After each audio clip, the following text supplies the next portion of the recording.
Hello అండి అందరికీ welcome to కుచ్చు స్పెషల్ డిషెస్. ఇవాళ వీడియోలో క్యాబేజీ ఆలూ దమ్ కర్రీ ఎలా చేసుకోవాలో చూపిస్తున్నాను. దీని రుచి మీరు ఒక్కసారి చూసారంటే జన్మలో మర్చిపోలేరు, అంత టేస్టీగా ఉంటుంది. ఒక్కసారి అయినా సరే తప్పకుండా ట్రై చేయండి. ముందుగా కుక్కర్లో 2 కప్పుల క్యాబేజీని సన్నగా కట్ చేసి ఒకసారి నీళ్ళతో శుభ్రంగా కడిగి వేసుకోండి. అలాగే 2 మీడియం సైజ్ బంగాళాదుంపలు పైన పొట్టు తీసేసి ఇలాగ సగానికి కట్ చేసుకొని వేసుకోండి. 1 కప్పు నీళ్ళు వేసుకొని ఒకసారి బాగా కలుపుకొని మీడియం ఫ్లేమ్లో 5 విజిల్స్ వచ్చేదాకా ఉడకనియండి. 5 విజిల్స్ వచ్చిన తర్వాత మంట ఆఫ్ చేసేసి విజిల్లోని గాలి మొత్తం పోయేదాకా పక్కన పెట్టేసేయండి. ఇప్పుడు స్టవ్ ఆన్ చేసుకొని కడాయిలో 3 టేబుల్ స్పూన్ల నూనె వేసుకొని 2 బిర్యానీ ఆకులు, 2 ఇంచుల సైజ్ అంత దాల్చిన చెక్క, 2 ఇలాచీలు, 6 లవంగాలు, అలాగే జీలకర్ర 1 టీ స్పూన్ వేసుకొని ఈ స్పైసెస్ని ఒక 30 సెకండ్స్ పాటు వేయించుకోండి. ఇలాగా ఒక 30 సెకండ్స్ పాటు వేయించుకున్న తర్వాత 2 పచ్చిమిర్చిని సన్నగా కట్ చేసుకొని వేసుకోండి. ఈ పచ్చిమిర్చిని కూడా ఒక 30 సెకండ్స్ పాటు వేయించుకొని 3 మీడియం సైజు ఉల్లిపాయలను పొడుగ్గా కట్ చేసుకొని వేసుకోండి.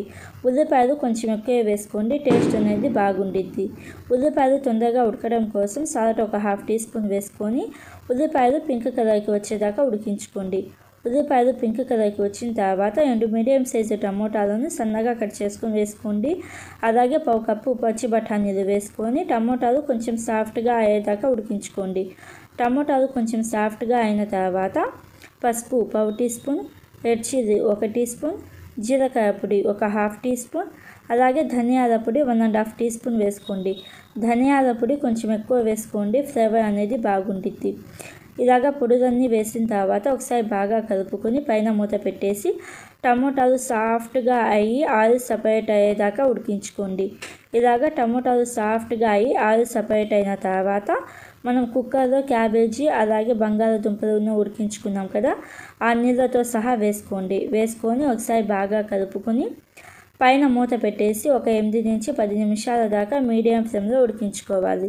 మధ్యలో కలుపుకుంటూ ఉడికించుకోండి. ఇలాగా ఆయిల్ సపరేట్ అయ్యేదాకా ఉడికించుకున్న తర్వాత సన్నగా కట్ చేసిన కొత్తిమీర అలాగే కసూరి మేతి 1 టీ స్పూన్ వేసుకొని గరం మసాలా 1 టీ స్పూన్ వేసుకొని ఒకసారి బాగా కలపండి.